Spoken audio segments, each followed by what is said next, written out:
খুশি খুশি মনে হচ্ছে। বেজার হওয়ার তো কোনো কারণ নাই। তা নিশ্চয়ই কনে দেখতে যাচ্ছেন।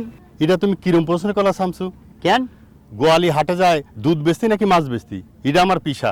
আমারে কোনোখানে জাতি দেখলি বুঝবা কোনো না কোনোখানে আমি কোনে দেখতে যাচ্ছি। ও আজকাল ছেলেও দেখা হচ্ছে।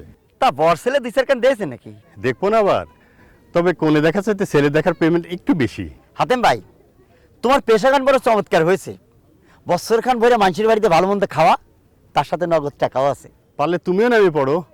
কেউ কি তোমার নিষেধ করেছে নাকি? তবে মনে রাখবা, এক জঙ্গলে দুই বাঘ থাকে না। তুমি রেগে যাচ্ছ কেন? তুমি নিশ্চিত থাকো, তোমার পেশায় আমি নামতেছি নে। তোমার মনে হয় দেরি হয়ে গেল, যাও। শামসু, আবার ডাকলা কে?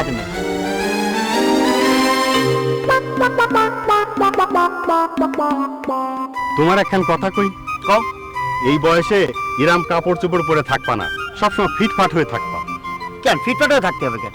আরে সব কথা কি ভেঙে বলা যায়? এখন তোমার বিয়ের বয়স চলতেছে না। তাতে কি হয়েছে?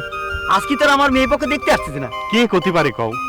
যারা তোমারে পথে ঘাটে দেখতেছে তারাই কেউ তোমার বিয়ের কোণের পক্ষ না। আরে আজকাল দেখা দেখি ধরনই পাল্টে গিয়েছে। শুনেছি শহরে নাকি দোকান বাটে দেখা দেখি চলতেছে। তাই করতেছি কি সব সময় ফিটফাট থাকবা। ও তাই বুঝি তুমি সবসময় ফিটফাট রেডি হয়ে থাকো? হ্যাঁ যাও, যে কামে যাচ্ছিলে যাও। এর জন্য মানুষের ভালো বুদ্ধি দিতে নেই।